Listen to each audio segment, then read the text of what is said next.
Good morning. कैसे हैं आप सब? मेरे चैनल पर आप सबका स्वागत है। आपने अपना कीमती वक्त निकाला, इसके लिए बहुत बहुत धन्यवाद। आज मैं आप सबसे टारगेट यूपीएससी विथ निशांत के अपने इस यूट्यूब चैनल पर एक जरूरी सवाल पर बात करना चाहूँगा। वो जरूरी सवाल भी है और साथ साथ महत्वपूर्ण भी है।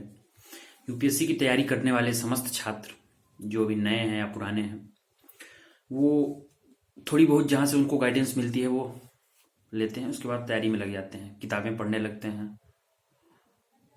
और सब कंप्लीट भी कर लेते हैं सिलेबस के हिसाब से जो भी है।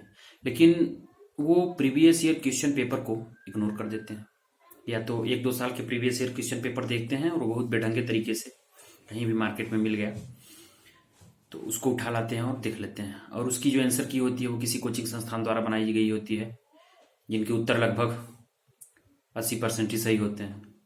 तो आधी अधूरी और मिसगाइडेड तरीके से बनाई हुई आंसर की और उसके प्रश्न से आप भ्रमित हो जाते हैं। और बहुत ज़्यादा वो छात्र जो अभी अवेयर नहीं हैं या 4-6 बार बैठे नहीं हुए एग्जाम में, उनको ज़्यादा उसका महत्व नहीं पता होता है, प्रीवियस ईयर क्वेश्चन का महत्व क्या है। तो आज मैं सबसे एक किताब के बारे में डिस्कस करना चाहूँगा। ये पुस्तक मैंने थंबनेल में लगा रखी है, दिशा पब्लिकेशन से प्रकाशित हुई है। मृणाल पटेल इकोनॉमिक्स के फैकल्टी हैं, उनकी पुस्तक है। यूपीएससी प्रारंभिक परीक्षा के टॉपिक वाइज सॉल्व पेपर 1995 से 2021 तक के प्रश्न इसमें है, 27 वर्षों के, और 2013 से लेकर 2020 तक सीसेट के भी प्रश्न इसमें शामिल हैं, और 28 वर्ष के निबंध के प्रश्न पत्र हैं और मुख्य परीक्षा के प्रश्न पत्र हैं लगभग 10 वर्ष के। तो इस पुस्तक को मैं आपको सजेस्ट करने क्यों आया हूं, 5 मिनट का 10 मिनट का वीडियो बना के सजेस्ट करने की क्या जरूरत थी।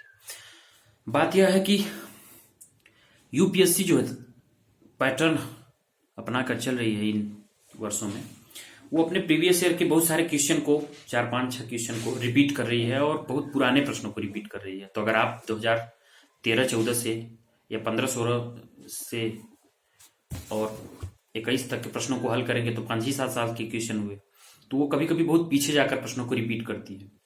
तो उसके लिए इस पुस्तक में 27 साल के प्रश्न दिए गए हैं, और 27 वर्षों का मतलब काफी अंतराल होता है। तो अगर यूपीएससी रिपीट करने का सोचे और काफी पीछे जाए तो आप इसे कवर कर सकते हैं। और अगर आप 27 साल से अब तक, 27 साल के क्वेश्चन प्रीवियस ईयर के हिस्ट्री, पॉलिटी, ज्योग्राफी, इकोनॉमिक्स सारे प्रश्नों का समावेश पढ़ेंगे तो आपको एक आइडिया हो जाएगी कि किस सेक्शन से ज्यादा सवाल बन रहे हैं, कौन सा सेक्शन छोड़ा जा सकता है, कौन ऐसा सेक्शन है जिस पर ज्यादा फोकस करने की आवश्यकता है, जहां से सबसे ज्यादा सवाल बार बार आ रहे हैं।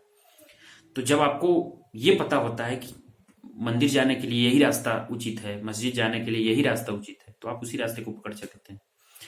यानी आप जब घर से निकलते हैं और गंतव्य तक जाते हैं, अगर आपको मैप पता होता है तो आप सही डायरेक्शन में पहुंच जाते हैं। लेकिन अगर आपको जानकारी नहीं है, किसी से पूछ के जाते हैं, तो हो सकता है सामने वाला गलत भी बता दिया, उसको जानकारी ना हो।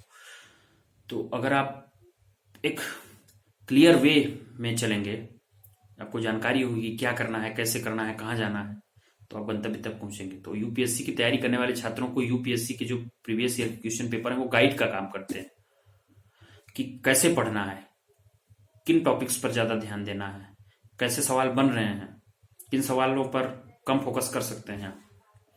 इसलिए इस वीडियो में मैं आपसे सजेस्ट करना चाहूंगा कि इस पुस्तक को आप ले सकते हैं, पढ़ सकते हैं। और अगर इस पुस्तक को आप नहीं पढ़ना चाहते हैं तो आप कोई भी ऐसी पुस्तक पढ़िए जो विश्वसनीय हो। मैं प्रमोट नहीं करने आया हूं, मैंने खुद इसको कल ही खरीदा है, इसलिए मैं आपसे बताना चाह रहा हूं कि मैंने इसमें 300-350 रुपए लगाए हैं, तो कुछ वजह होगी। तो आप इस किताब को खरीदें और 27 साल के प्रीलिम्स के प्रश्न पत्र को अच्छे से एनालिसिस करें, पढ़ें। आपको खुद ही समझ में आ जाएगा कि प्रश्न कहाँ से आ रहे हैं, उनको कैसे पढ़ना है।